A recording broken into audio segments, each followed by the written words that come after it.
A woman's body was discovered in her own house. When the police began their investigation, they discovered several worrying leads. The more they investigated the case, the stranger and more terrifying the information became. They eventually learned the truth after a number of years, but nobody anticipated this turn of events. On March 29, 1948, Karen Gregory was born in Albany, New York. She was the oldest of 4 children, and from a young age she assisted her parents in caring for her siblings.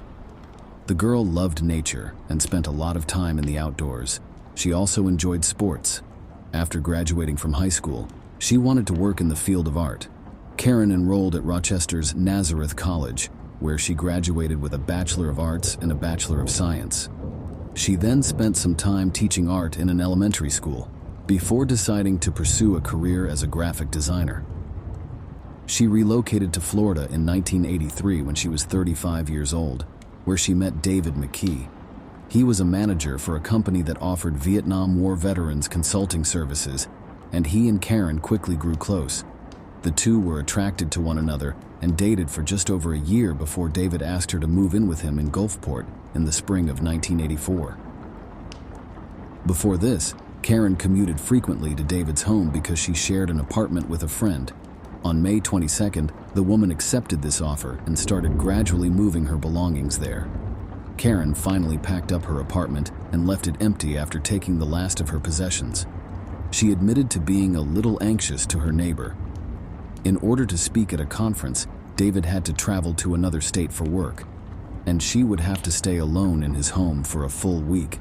The woman left the apartment and went to her friend's home. There, they had a great time. Karen expressed to her friend how content she was with David and how happy she was to finally be moving in with him. After the friends finished talking around midnight, Karen went to David's house. He made several calls home the following day, but no one picked up.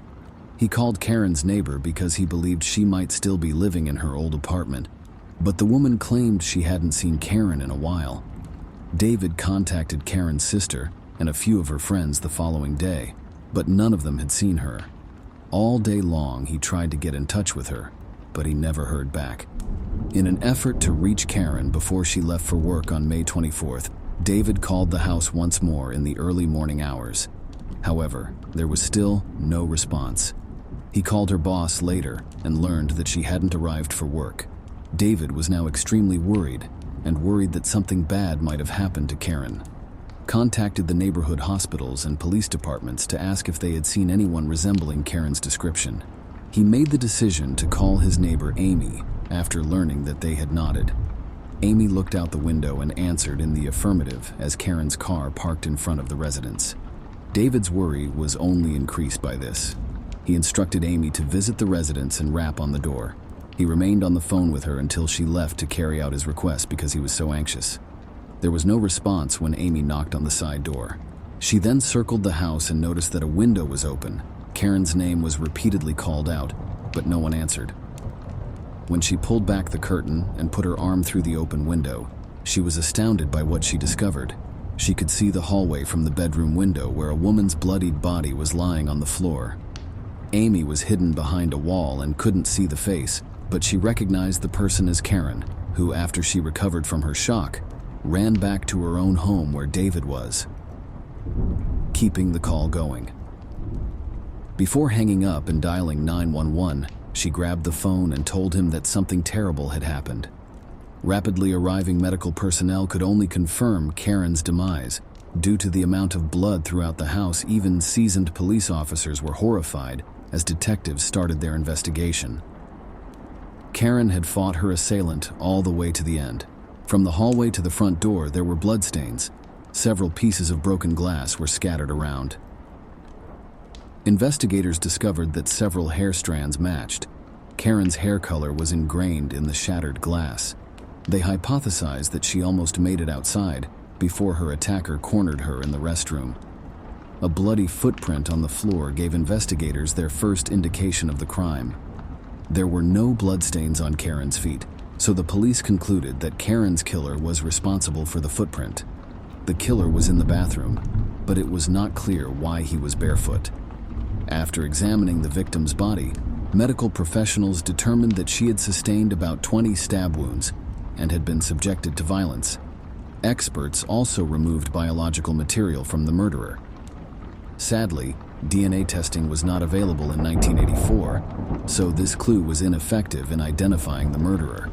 Several bloody fingerprints were also discovered on her body, but they couldn't be used because they were too smudged. Experts estimate that the woman was attacked the same night she returned home from her friend's house because she was killed, about 30 hours before she was found. Another element caught the eye of the viewer right away. As soon as the police and medical personnel arrived, they noticed Karen's body was covered in a lace corset over a shirt. Evidently, the offender did this. After investigating the scene thoroughly and gathering all relevant information, the police gave Karen's friends permission to begin clearing up. The women didn't want David to arrive and witness all this horror. All of the victim's friends and acquaintances knew how much he loved her and wanted to at least somewhat lessen his suffering. David had to travel across the country to his conference because it took a long time to get home, and in the meantime, the detectives started questioning the neighbors. The crime rate was incredibly low, and the neighborhood was regarded as being quite prestigious and secure. They even had a neighborhood watch and many residents who knew one another. When neighbors keep an eye on the peace and notify the police of any suspicious activity, they are in agreement. The neighborhood watch did not carry out its duties in this instance, though. Detectives learned that 16 locals were attacked on May 23rd at 1:15 a.m. None of them called the police after hearing a piercing female scream because they all claimed that the scream quickly stopped, and they did not get the impression that anyone might be in danger. Even the neighborhood watch leader, who practically lived across from the victim, did not think it was necessary to call the police. He heard a muffled scream while working on his motorcycle in the garage and listening to the radio. The man left the garage and walked down the street without seeing anything odd before coming back. On the morning of May 23rd, a neighbor who lived across from David made an intriguing observation. She noticed that his front door was open, and that night she also heard a scream, but she didn't connect the two. One specific element of her account stood out. The door was lit when the police responded to the call. Given that the body had been in the residence for about 30 hours, the perpetrator might have tried to hide his tracks by returning and shutting the door. Notably, none of the notable properties displayed any indications of forced entry. Doors. Despite the fact that there were no indications of forced entry, detectives theorized that the perpetrator might have entered through the back window. Karen either knew the killer and let him in herself, or she left it open the entire night. Another intriguing observation was provided to the detectives by the neighborhood watch chief. An unidentified man pulled up to Karen's home in the evening of the day following her murder. He exited the vehicle, rapped on the door a few times, and continued to scan the area. He then went back to the vehicle, but he returned a short while later, holding a piece of paper in his hand, placed it on Karen's windshield, and then started his car. As soon as they arrived, the police checked the vehicle and discovered a note that read, "Karen and David, hi, I stopped by around 7:15 p.m. but didn't see any signs of life. I have what you requested, but I doubt I'll be back because I have a lot to do tonight." Given that Karen had already been dead for almost a minute when this person arrived, the detectives immediately noticed the warning that there were no signs of life. Such a choice of words throughout the day was very unsettling. Investigators searched for Peter, who was mentioned at the end of the note. He had actually been right there all along, it turned out. The man visited their home soon after learning about the body's discovery from Karen's former neighbor. The man actively participated and responded to all inquiries. He voluntarily gave them his fingerprints and revealed what, in Peter's account a few days earlier, he was doing close to the victim's home.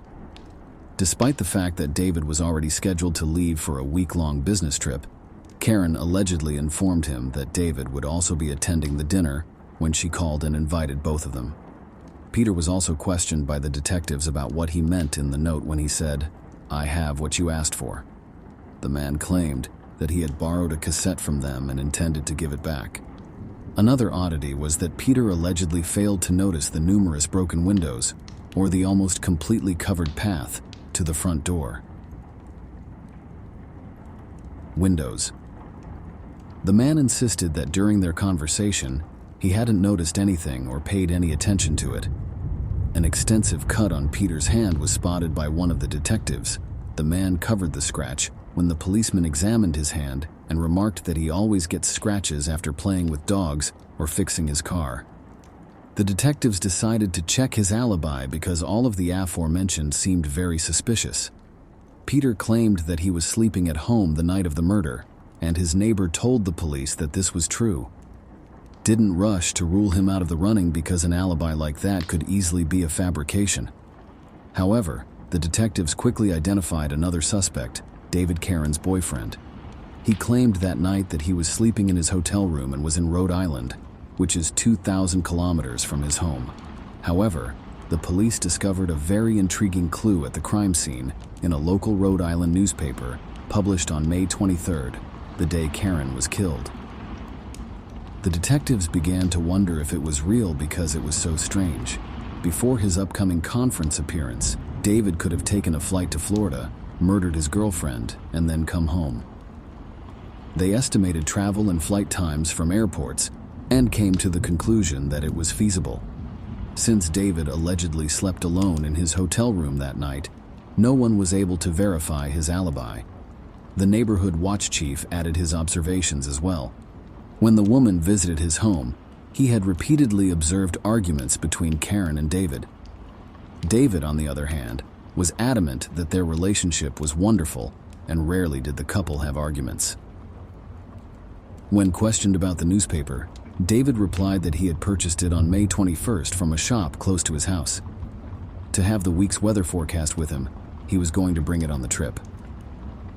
When investigators visited that shop, the clerk said they did indeed sell that newspaper. He even recalled David having purchased it on January 21st. The clerk said the paper actually released that issue a few days ago, as is customary for printed newspapers. As a result, doubts about David vanished from the man noticed the absence of a white lace corset that Karen had purchased for herself a few months earlier, one that was strikingly similar to the one worn by Karen's killer. When they asked him if anything was missing from her home in the background, the detectives assumed right away that the despicable criminal had taken it as a trophy as a result of this. A finely detailed drawing of a watch bearing the name Stephen Fischler's signature was discovered in the victim's home, and the police chose to follow this lead. The detectives were contacted by a specific detail. Attention blued seemed to be on the paper. The detectives asked Karen's co-workers after quickly learning that Stephen and Karen were employed by the same business. They discovered a lot of fascinating data. Nearly all of the staff members described Stephen as being rather strange.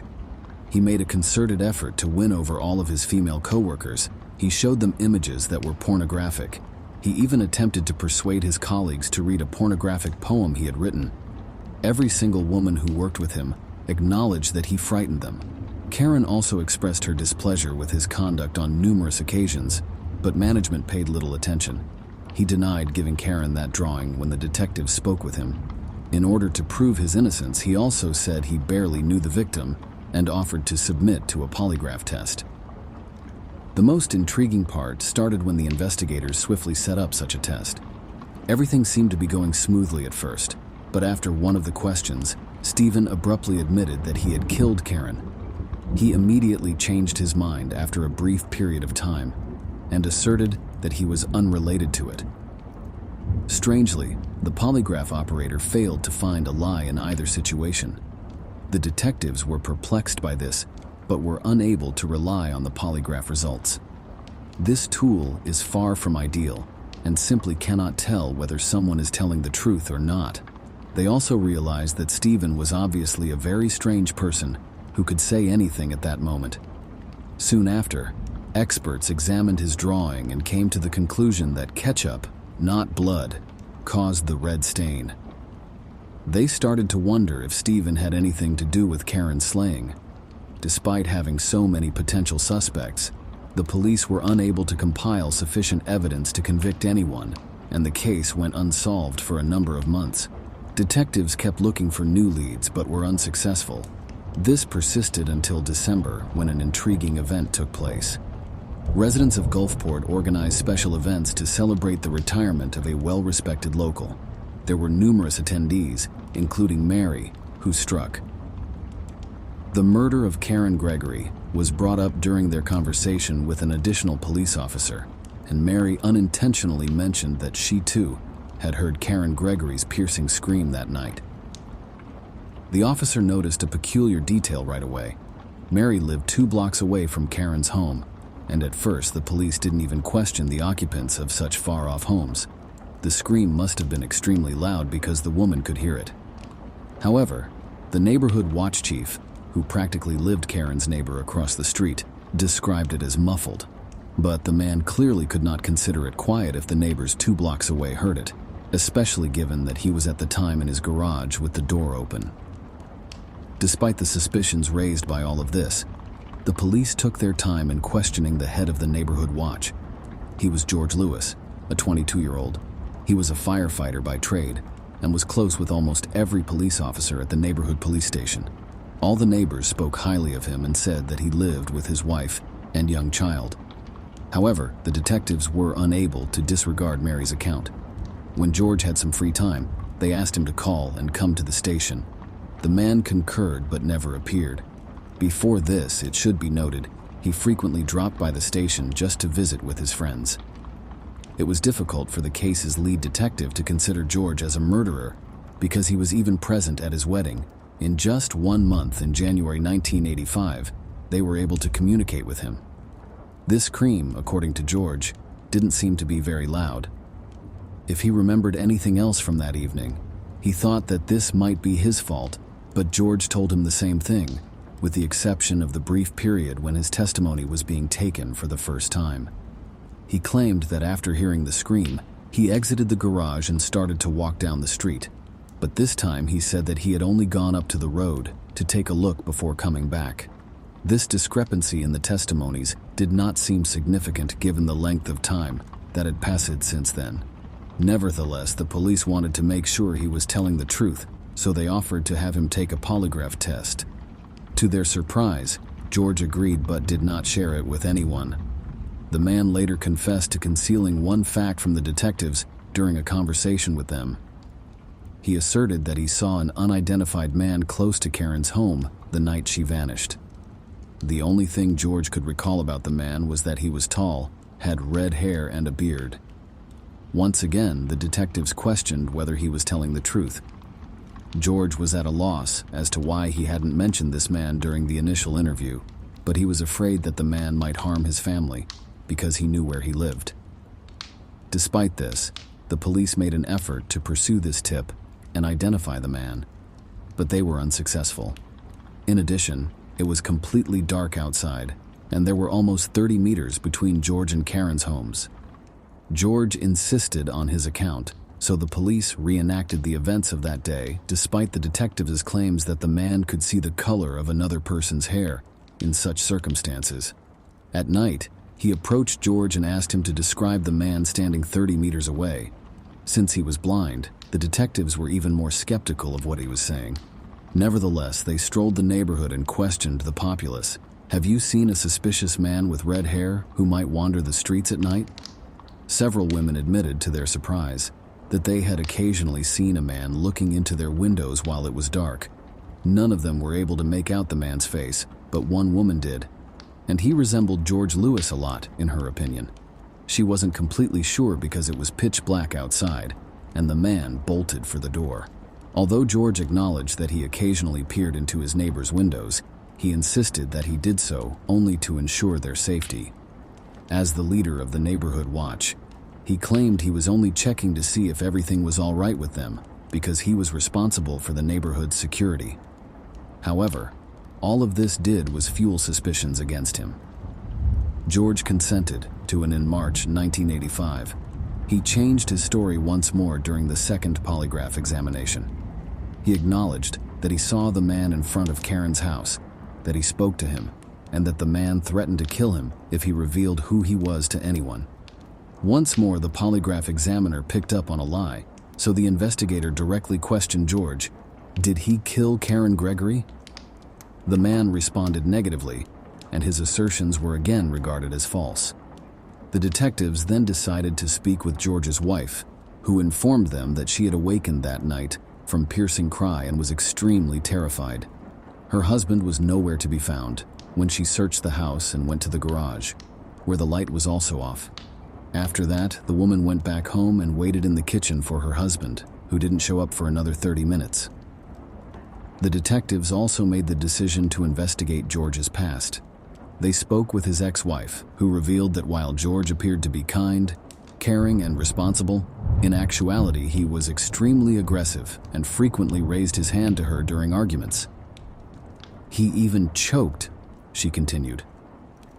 Afterward, the investigators occasionally spoke with George's close friends, who also provided some intriguing details about the months prior to the murder, when Karen wasn't yet living with him, but still paid him visits on occasion. The detectives discovered that George occasionally engaged in orgies and mentioned that he wanted Karen to join them. He also discovered that he told his friends that he liked her. The police also discovered that George had a secret in the summer of 1984 during these conversations with his friends. He had an affair with a young lady who lived a few houses away. They talked to her and discovered additional information. The girl acknowledged that George gave her a white lace corset for her 17th birthday. The man made her wear it, even though it was too big for her. When Karen's boyfriend saw the corset, the police asked her to give it to them. He claimed that a corset that was exactly like Karen's had vanished from the home and that its measurements were accurate. The first concrete evidence against George came from this, but after taking a footprint from him and sending it to FBI specialists for comparison with the footprint discovered on Karen's home's bathroom floor, the detectives dug even deeper. The results eventually returned with a perfect match. When George was summoned back to the police station in March 1986, the detectives repeatedly questioned him about whether he had been at Karen's home on the night of the murder. Up until the detective informed him of the examination's findings, the man maintained his denial. George kept denying everything for the next few minutes, but then he changed his story and told the police that he saw a red-haired man near Karen's house, ran inside, and discovered that everything was covered in blood and that Karen was lying in the hallway with a cut to her throat.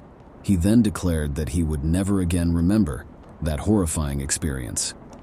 Of course, the detectives didn't believe his story for a second because it was so absurd. But George was correct about one thing. The victim's throat did have a cut on it that hadn't been there before.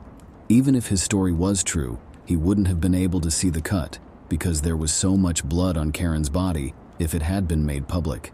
At least skilled medical professionals couldn't see it until the blood had been removed. This meant that unless George was the murderer, he could not have known about the cut. It took everything mentioned above for authorities to apprehend the man. His detention occurred on March 15th. He might have received the death penalty for what he did almost 2 years after the Florida murder. Although they did not share the police's conviction that George was the murderer, George's close friends and his co-workers in the fire department still thought highly of him and made every effort to assist him. These people mortgaged their homes and even donated a portion of their pay to George's wife and child, in addition to raising $300,000 for bail on his behalf. George was consequently freed in late December. He continued to reside in his home for an additional 6 months, while the trial went on until June 4, 1987. George's attorneys insisted that the man hadn't killed anyone and hadn't altered his account of what happened when speaking with the police. However, when the suspect was given the opportunity to speak, he concocted an entirely different tale. The same thing happened at the beginning. He spotted a man close to Karen's house, ran inside, and discovered her body. George was extremely ill after visiting this website, so he ran to the bathroom and puked. This appears to be how he attempted to explain there was a clear distinction here. If he had entered Karen's house barefoot at first, the bloody traces would have extended from where he discovered her body to the bathroom, but they weren't there when asked why he didn't call the police. George claimed that at the time he was only 22 years old and that he was too terrified to tell anyone. It's important to note that the man had worked as a firefighter since he was 18 and frequently encountered horrific circumstances. But when he found his neighbor dead, and for some reason, he was unable to even call the police. George had feelings for Karen for several months, the prosecution insisted. He waited until her boyfriend went away for a week before deciding to exploit the circumstance. She was assaulted by George after he broke into her home, but she was able to scream and even fight back. He eventually killed her and violently treated her. His wife thinks there might be an easy explanation for the footprint he left on the bathroom floor. Only 30 minutes had passed since the scream when he arrived home. It appears that he tried to wash the blood-stained clothes in the bathroom and removed the blood-stained socks from his shoes. The jury ultimately found him guilty after the 2-week trial. When his sentence was about to be announced a month later, the judge abruptly set the date for a new trial. It was successfully pushed through by George's attorneys. They insisted that the police had tampered with some of the evidence and that the prosecution had not been able to fully investigate. All parties involved in the process were taken aback by the judge's decision because it is unusual and required them to show their client's guilt. The prosecutor was able to appeal this choice, and it was overturned in 1989. George ultimately received a life sentence. The man had no prior criminal history, so the death penalty was ruled out. Since then, George has made several attempts to appeal his sentence but has been rejected each time. Many of his friends and family members still thought he was, despite all the information and proof against him, he is innocent. 52-year-old George passed away while incarcerated in 2014. He remained adamantly innocent up until the very end, even speaking in an interview about how difficult it was to endure the punishment for a crime he did not commit. It's important to note one thing. However, none of the 16 neighbors who heard Karen scream dared to call the police. The patrol could have quickly arrived at the scene because the police station was close by their street. The detectives working on this case quickly acknowledged that Karen's life might have been saved in this situation, but it was not. Share your opinion on this story in the comments and don't forget to like it. Thanks for watching. A young woman never made it home after leaving work with plans to pick up her son and take him shopping. Her abandoned automobile was discovered 5 hours later, the door open, headlights on, and engine running, close to another town. When the truth was eventually revealed, the police launched a search, and the case quickly took a very unexpected turn. Even seasoned investigators were taken aback. They had not anticipated finding the truth in the manner that they did, nor did they anticipate such a resolution. On October 27, 1972, in the American city of Decatur, Illinois, Karen Slover was born. She met Michael Slover, her future husband, at Richland Community College after graduating from high school. Their son Colton was born less than a year after they were married in 1992, following their time in college. The pair had to put in a lot of work to provide for their child's needs, as well as their own. Karen had to return to work a few days after giving birth because of this. Michael spent the most of his working days with his parents, who had volunteered to look after the child. Karen worked at a number of different places over the ensuing years before settling on the local newspaper. Worked in the advertising division, was able to rapidly establish a rapport with the team, and was generally happy with her position. The pair's relationship started to go south a few years after the birth of their son. Karen told acquaintances that Michael would frequently lose his cool and strike her when they were arguing. She chose to seek for divorce as a result, and the court granted her custody of Colton. Nevertheless, her pay from the newspaper did not allow her to employ a babysitter for her child. Thus, she was unable to do so. The parents of Michael consented to go on, covering for her at work while she was with him. She started dating David Swan after the divorce. The two of them lived apart, but they were in regular contact. In 1996, when her kid was 3 years old, Swan and her son got along well and had no significant issues in their connection. Karen started to consider relocating to a different location and attempting a career as a model.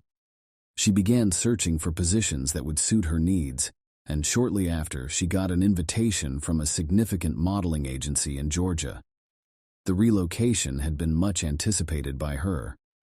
But on September 27th, She worked at the editorial office until the very last minute to save money for her first date with her son. At approximately 5 o'clock in the evening, Karen told her coworkers that she would be picking up Colton from his grandparents and taking him to the mall. Karen never picked up her son that evening, despite the woman's plans to attend her acquaintance's wedding and her desire to purchase a suitable attire. The woman went gone for several hours. At this point, she didn't get in touch with roughly 10 p.m.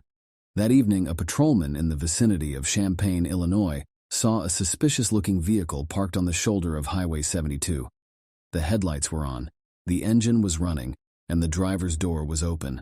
When the police got closer, he saw that no one was inside the car or in the vicinity, contrary to his first assumption that the driver was attempting to address the car's issues. The cops discovered Karen's documents in a woman's purse inside the vehicle, a box of food from a cafe, and a half-eaten chocolate bar. Everything suggested that the woman had just gotten out of the car and was going to be back any moment, but she was nowhere to be seen. When the police looked up the license plates on the vehicle, they discovered David Swan was the owner. When he got in touch with him, he found out that Karen had borrowed the man's car while hers was being fixed. According to him, the mother was scheduled to pick up her son from her grandparents that evening, so as the automobile was being brought to the police station, investigators went to their house. Police station, where it was examined more thoroughly by the forensic specialists.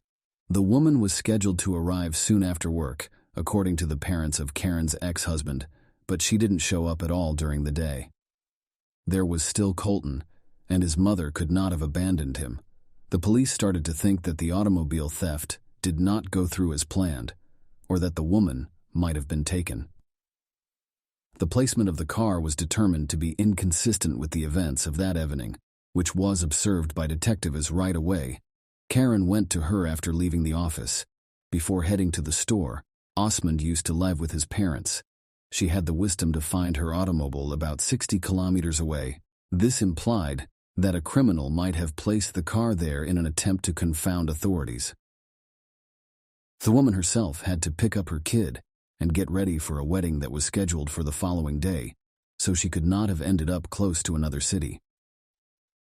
As experts searched the vehicle for any traces, such fingerprints, police chose to speak with staff members at shops, salons, and hair salons. Prescience. They went there the following day and showed them pictures of Karen, but nobody had seen her. Although fingerprints were not found in the car, forensic specialists thought something was off. Cement residues were discovered on the passenger seat, although David Swan said they weren't there when he gave the car to his girlfriend. Questions were also raised when multiple tall grass stalks were discovered in the salon. There were a few loose coins inside the automobile, which was parked on an unvegetated section of the road. However, it did not produce a lot of credible leads. Following word of Karen's disappearance, friends, family, and coworkers launched extensive searches. While some groups went door to door in the city, others put out flyers along the route where her car was discovered. The women worked for a newspaper, and the management offered a prize of $10,000 for information leading to her location. However, as of October 1st, none of this worked. After receiving a worrisome call, fishermen observed the 50-kilometer from Decatur, on the coast of Lake Shelbyville, is a waste bag. They opted to carry it with them to dispose of later because they thought it odd that someone had left trash in such an abandoned area. The men soon discovered, though, that it was far from trash. The fishermen made the decision to examine the contents of the bag because it was heavy and well sealed with tape. The sight of a woman's head inside startled them. The moment the investigators realized that Karen might be the victim, they asked to see her dental records, prove her identity. Their suspicions were validated. The head really belonged to her. As this was going on, divers and police combed the water, quickly discovering multiple other bags containing additional portions of Karen's body. Medical professionals determined that the woman died from 7 gunshot wounds. Following the unidentified perpetrator's dismemberment of her body, possibly with a gasoline saw, her body was placed in bags with an extra chunk of concrete added for weight. Investigators surmised that the murderer hurled the pieces from a lakeside bridge. They even discovered prints on the railings. But these fragments were insufficient for a comparative analysis. Even after a few more packages turned up and washed up on the coast in the days that followed, the authorities were still unable to locate every portion of the victim's body. Investigators deduced that the person who killed Karen was probably someone who knew the victim well and harbored hatred for her, given the ferocity of her murder. This clarified why the offender used 7 shots in all. Because of this, they started searching her close friends and acquaintances for potential possibilities. Detectives were informed by the woman's friends that her ex-husband had threatened and occasionally physically assaulted Karen during their disagreements. The detectives chose to question him after this immediately raised concerns. Michael claimed to have spent the entire day at his 3 jobs as a bar bouncer, a karate instructor, and a security guard at a supermarket store. The man left the business after his shift. He worked out at the gym right away at around 3 o'clock in the afternoon. He then went home, showered, and headed straight out to work at the bar. Upon thorough investigation, the man's account was found to be credible, and his alibi held up for the entire day. Michael was seen by many at all 3 of his jobs, and the investigator even noted the precise moment when Karen left work, and her car was discovered. This gave Michael a strong alibi for the whole day, and eliminated him from the investigation. As that happened, everything became a lot more intriguing. It was discovered that David Swan had been arrested for violence in the past, and had also pretended to be a police officer. In addition, the man's mental health issues resulted in his being admitted to a mental health facility following the disappearance of his fiancée. He took an active part in the hunt and never passed up the chance to speak with reporters and do interviews. The police saw this as a little suspect action, as David attempted to draw as much attention to himself as potential. They surmised that the man was attempting to avoid being suspected, which is common when the murderer is a close relative of the victim. This individual may be the most involved in the media, urging the authorities to apprehend the offender and maintaining a central position during the entire inquiry. David also gave false information to his acquaintances on his relationship with Karen. He informed them that they will soon tie the knot, but according to her pal, the couple had only been dating for a month and Karen wasn't even considering getting married. Investigators also discovered at this point that David was the owner of a chainsaw, which he occasionally used to butcher deer after hunting. Considering that Karen's body was mutilated in a like fashion, this served to confirm suspicions against him. Apart from that, the man had a gun the same caliber that was used to murder the deceased, but the biggest problem was that he had an alibi for the night the woman vanished. David was scheduled to serve as a chauffeur at his friend's wedding, but he arrived significantly late. Consequently, the man was without an alibi for approximately 45 minutes, during which time Karen was murdered. With everything taken into consideration, the investigators came very close to concluding that he was the murderer. The individual was interrogated for almost 4 hours in an attempt to extract a confession. The police heard something intriguing when he started to recount all he had done that night. After David claimed to have taken money out of an ATM, the detectives asked to see footage from the device's camera right away. They were shocked to learn that this narrative was true. David did take out a cash withdrawal at the time to complete his alibi. Immediately, all suspicions were removed from the man since he was physically unable to kill Karen and drive the car to another city. The detectives had very much ran out of leads by this point. One additional action that might eventually lead them to the murderer was taken. In the city proper, tall grass like the kind in Karen's car was frequently discovered abandoned or on outskirts parcels of land. It was continuously cut down, as mandated by law. The police spoke with locals as they strolled about the city's periphery, urging them to report any unusual activity they may have noticed. In an attempt to identify further suspects, the investigators persisted in questioning Karen's friends and family. It was revealed to them that the woman's relationship with her ex-mother-in-law had not always been cordial. Even though her grandson had a mother of his own, Jeanette Slover was quite close to him and did not want to part with him. The oddest revelation was still to come. Jeanette appeared to view Colton as her own child rather than her grandchild, and Karen occasionally had to physically remove him from their home. After learning that Jeanette had periodically given Colton the runaround, the police decided to re-interview Slover and get a closer look at her. Jeanette stated that she had spent the entire day at home with her grandson, and that when Karen failed to arrive at the scheduled time, she attempted to contact her on their home phone. But the woman chose not to respond. After requesting call logs from their residents, the authorities discovered that Slover had never spoken to Karen on that particular day. Instead, their phone had made numerous outgoing calls to their son Michael's number. Less than an hour had passed since Karen's ex-father-in-law left the house to buy Colton toys at a nearby store, he told the police.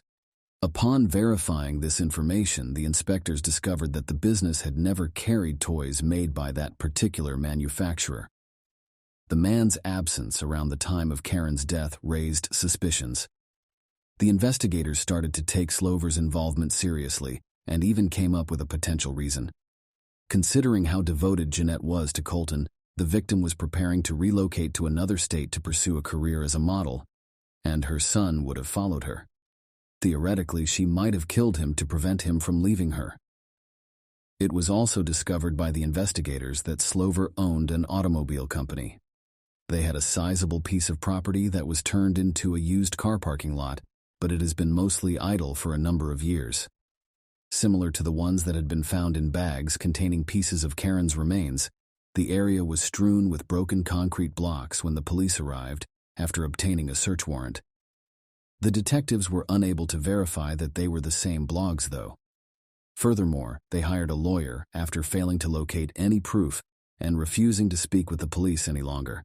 At that point, the inquiry had stopped because the investigators had no more leads.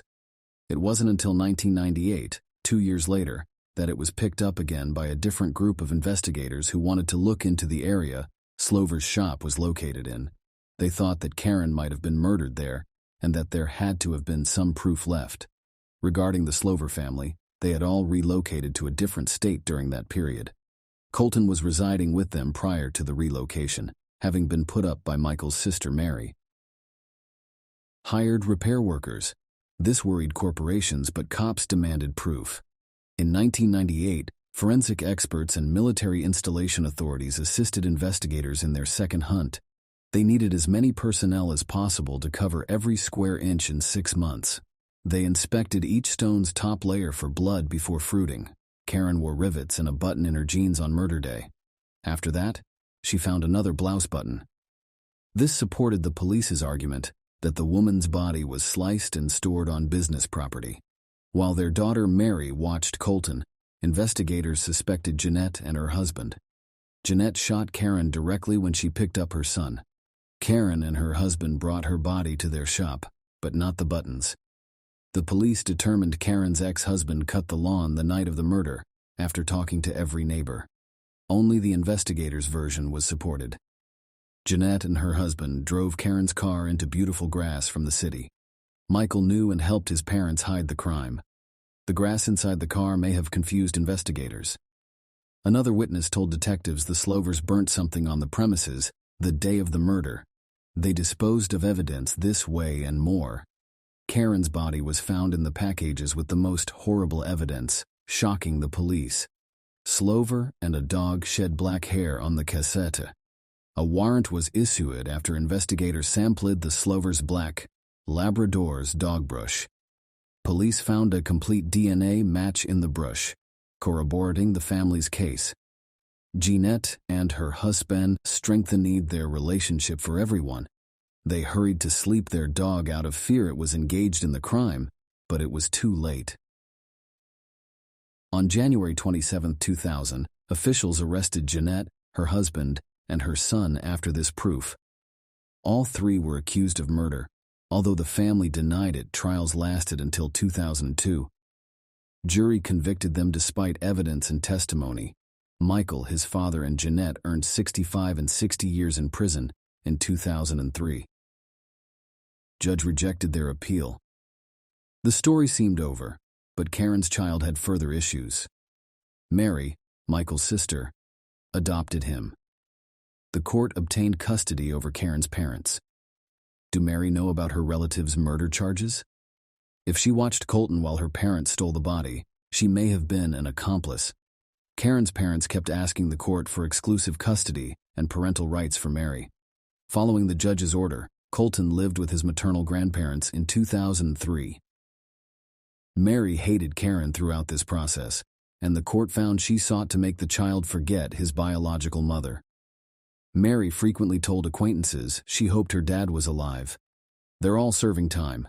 Jeanette's husband and son can be released after 2030, but she can be released early in 2029 at 80. They failed to appeal the verdict and claim innocence. Share your opinion on this story in the comments and don't forget to like it. Thanks for watching. A woman was traveling home when she mysteriously vanished. Her friends started looking, and the police eventually joined them. Everyone hoped she would be okay and go home soon. But within a few days, such horrific details about the case came to light that even seasoned detectives were taken aback. We'll explain what happened to Gemma McCluskey today and why this case shocked the entire nation of Britain. On February 5, 1983, McCluskey was born in England. She was raised in a big family. In her teenage years, the girl had 2 older brothers and devoted parents. Gemma, she made the decision to give acting a shot. And in 1997 she was given a few bit parts. She was offered a part in EastEnders, one of the most well-known British TV shows. In 2000, when she was just 17 years old, Gemma made an appearance in over 30 episodes in total. After that, her mother fell seriously ill, and someone had to take care of her, forcing her to temporarily give up her acting career. After receiving a successful operation to remove a brain tumor, the woman unfortunately developed an infection during the procedure that was not curable. Gemma has since shared an apartment with her mother and Tony, her brother. Her brother looked after their mother while she was at work. She worked as a waitress in a number of bars and clubs. When Gemma was 29 years old in March 2012, she was taking care of her mother, going to work, and occasionally hanging out with friends as usual. However, one day, her friends noticed that they couldn't get in touch with her because she never picked up the phone, didn't reply to social media messages, and didn't show up online. Her friends were numerous, and they realized there was a problem right away and that Gemma hadn't been seen in a few days. Gemma had not been seen or heard from since their last meeting with her friend Erica on March 1st. Her brother visited the club where she was scheduled to work on March 3rd.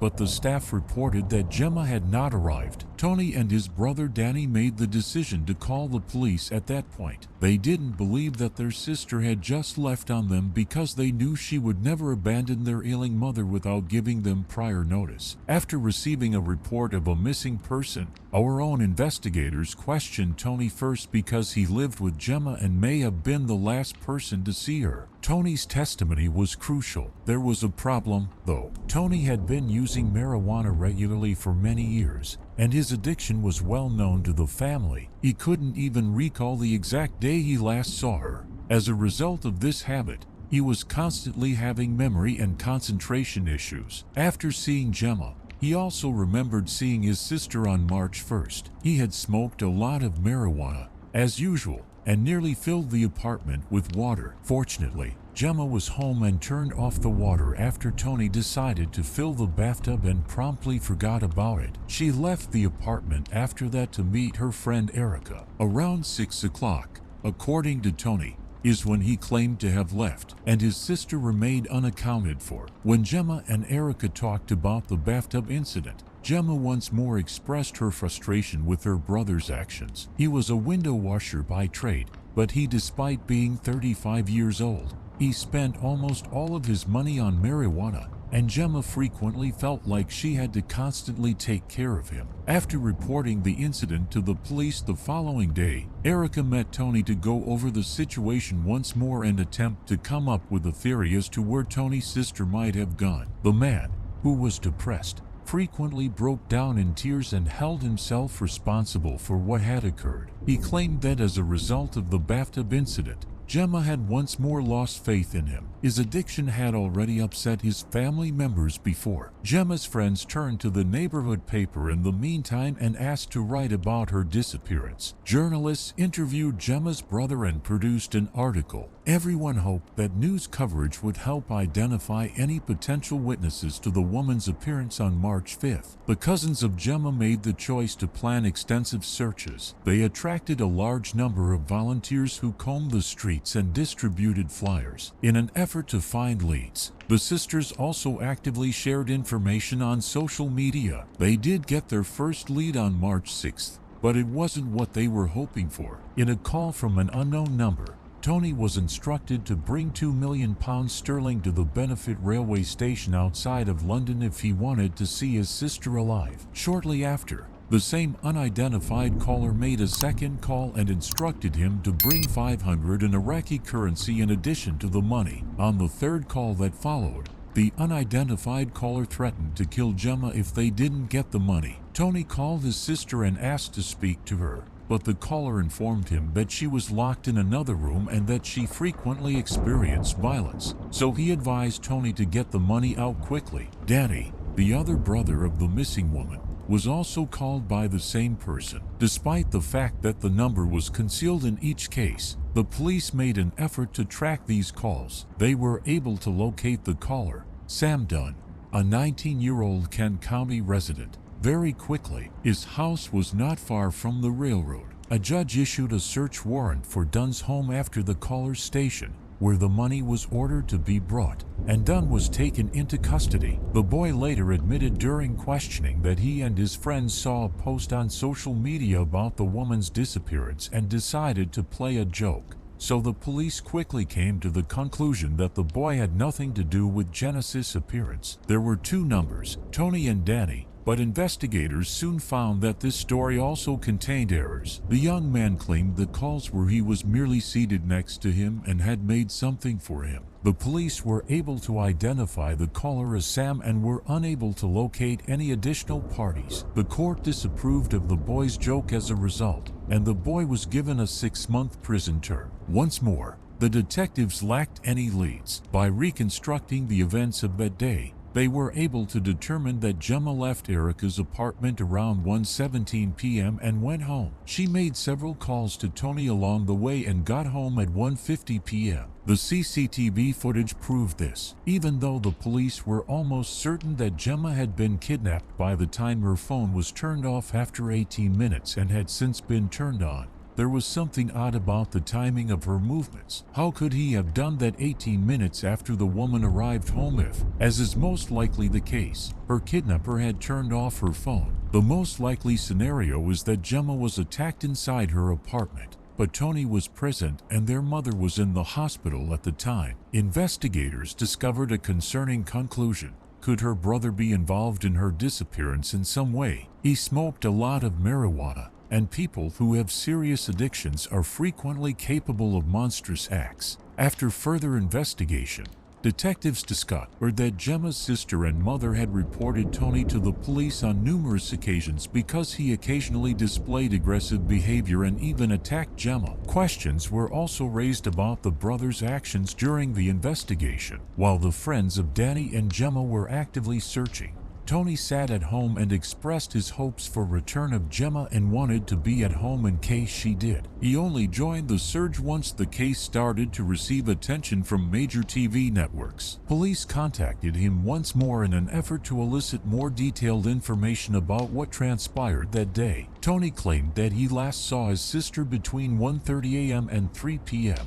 and that she left after that because her phone was turned off at 2:08 p.m. His account raised doubts. However, Tony was under the influence of marijuana almost constantly, so relying on his memory would not be prudent. Unbiased. On March 6th, 5 days after Gemma vanished, there was a very alarming development in the case. A suitcase struck a boatman as he was navigating a London canal at some point. It opened after the collision, and the stunned boatman saw what was inside. Inside was a body of a person. Upon closer inspection, experts discovered that the torso was missing its head, legs, and arms. The lower back of the body belonged to a woman and bore a bow tattoo that matched Gemma's. Investigators immediately requested DNA testing to determine they used DNA from her toothbrush to fully match the body and identify it. Gemma McCluskey was the deceased. The woman's death and the horrifying information that her body was discovered in a suitcase shocked her family and friends. Nobody could understand how she could have experienced something so terrible. Everyone was waiting for the police to solve the murder case they were currently handling. They issued a resounding statement on March 7th. The very next day, researchers revealed that Tony McCluskey had been detained on a murder suspicion. He was unable to recall the events of that day,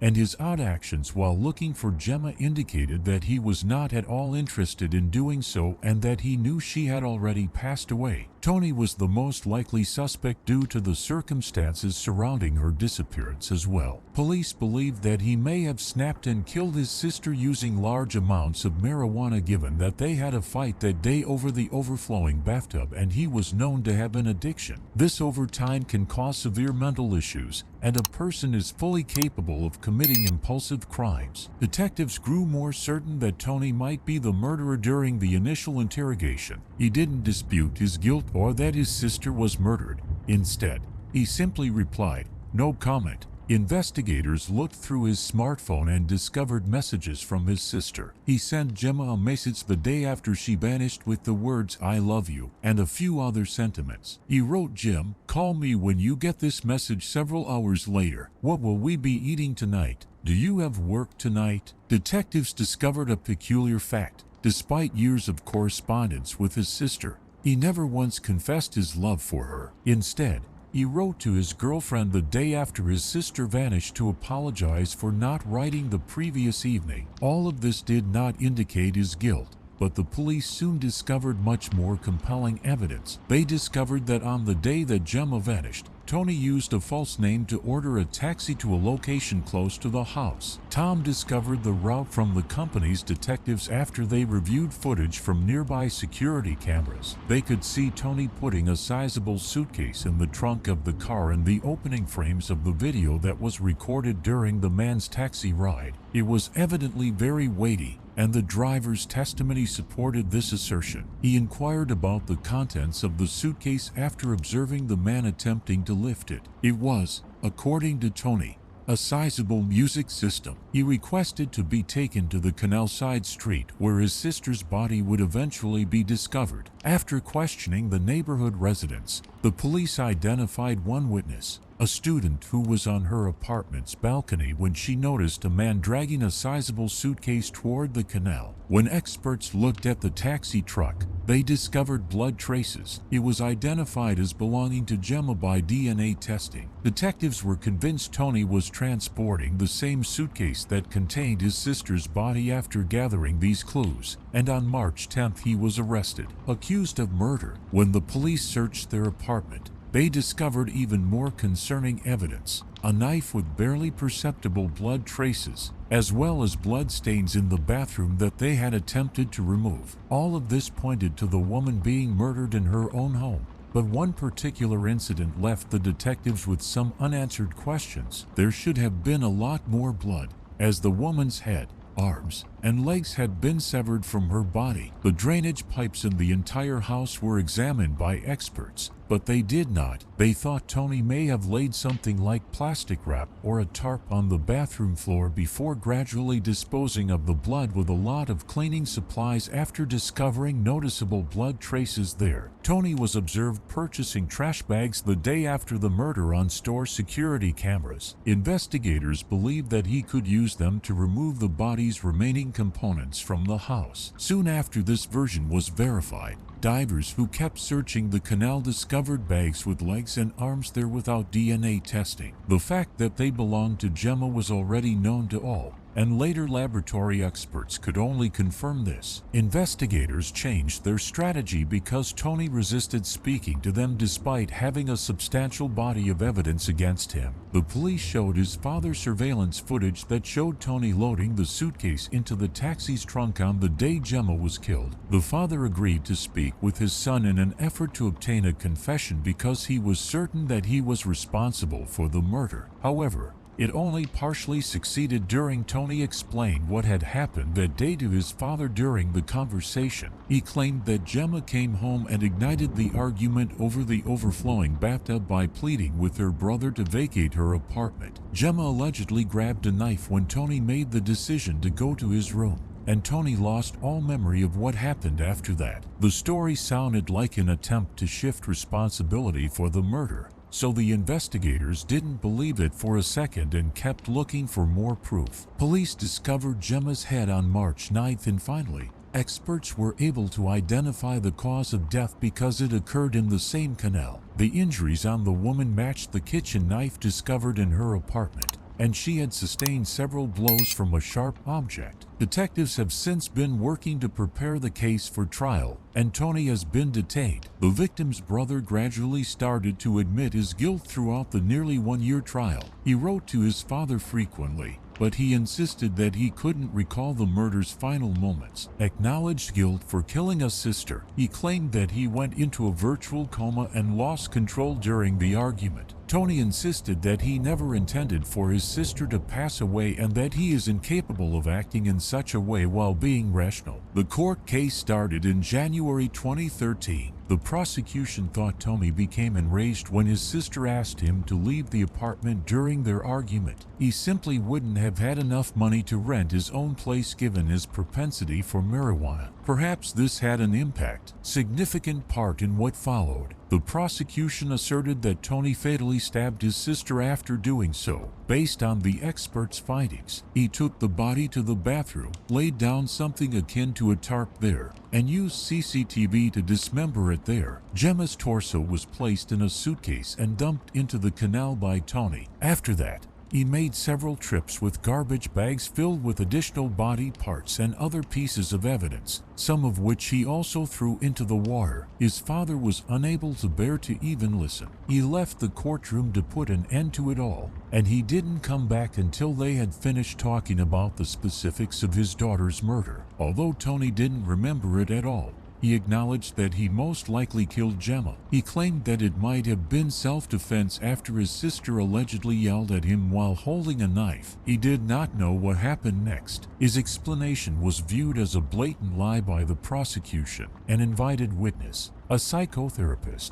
stated that memory loss brought on by marijuana use is extremely rare, and additionally, Tony had a clear plan to dispose of the body in order to conceal what he had done. Even though shock and amnesia should have subsided quickly, it took him many hours. In addition to dismembering her body and scattering the pieces throughout the canal, he also dialed a taxi under a false name and scrubbed the bathroom floor thoroughly afterward. All of this suggested that Tony was conscious of his actions and had a strategy to avoid punishment by destroying all evidence. Gemma's early years in court. A friend also gave a testimony in which she disclosed that from a young age, her brother had been beating and humiliating her. Gemma occasionally had to cover up the signs of physical abuse with sunglasses. The witness claimed that Tony had no feelings for his sister and had always hated her. Only because it was convenient for him did he move in with her and their mother. He didn't even have to buy food or pay rent. Tony's lifestyle was ideal for him because he spent almost all of his income on marijuana. However,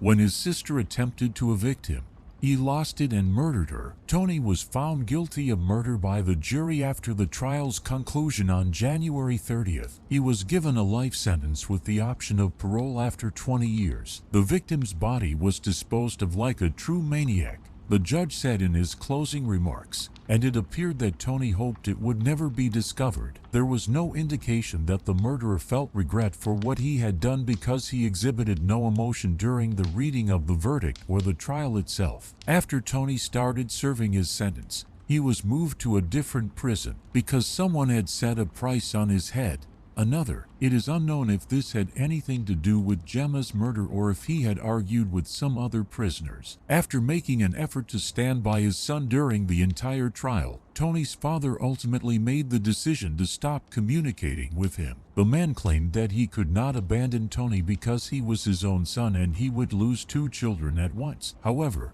in the end, the man realized that Tony had no remorse for what he had done. Even then, Tony did not seem to have any strong feelings. It seemed that his own family did not matter to him at all. Their mother passed away the same year that Tony didn't care about his own sister at all. The worst part is that none of this can be attributed to drug abuse. He had been abusing and humiliating Gemma since she was a young child, so there is no excuse for what he did. The realization of what kind of monster Tony is forces Tony's brother and father to live with that realization for the rest of their lives. Genuinely is. Feel free share your opinion on this story in the comments and don't forget to like it. Thanks for watching.